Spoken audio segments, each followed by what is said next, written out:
রব্বির হামহুমা কামা রব্বায়ানি সগীরা। হে আমাদের রব, তাদের দুজনের প্রতি রহমত প্রদর্শন করুন, যেভাবে তারা শৈশবে আমাকে লালন পালন করেছেন। বাবা মা যে পরম স্নেহ মমতা দিয়ে একজন সন্তানকে লালন পালন করেন, সৃষ্টি জগতের কোনো কিছুর সাথেই তার তুলনা হয় না।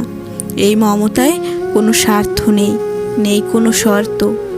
যখন আমরা আল্লাহর কাছে বাবা মায়ের জন্য দোয়া করি, আমরা পৃথিবীর পবিত্রতম মমতার কথা উল্লেখ করে রব্বির আলামিনকে বলি, আমার রব, আপনি এইভাবে তাদের উপর রহম করুন।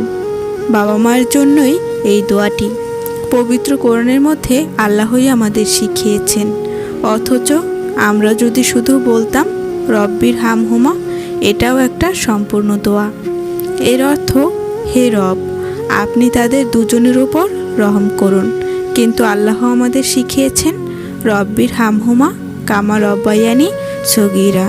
শৈশবে তারা কতটা স্নেহ মমতা দিয়ে আমাদের লালন পালন করেছেন, এই কথা উল্লেখ করতে গিয়ে আমাদের মনে পড়ে যায় তাদের অজস্র আত্মত্যাগের কথা।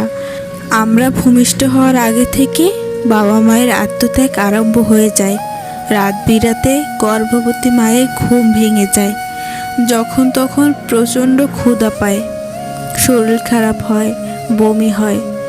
বাবাকে সর্বদা সতর্ক থাকতে হয়। গর্ভবতী মায়ের যখন যা প্রয়োজন সেটার ব্যবস্থা যেন দ্রুত করে ফেলেন।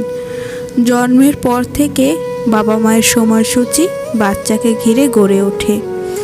বাবা মা যখন হাত তুলে তাদের রবের কাছে দোয়া করেন, তার কতটুকু নিজেদের জন্য আর কতটুকু সন্তানের জন্য তা তো কেবল আমাদের রবই জানেন, এবং তিনি জানেন বলেই আমাদের শিখিয়েছেন রব্বির হামহুমা কামা রব্বায়ানি সগীরা।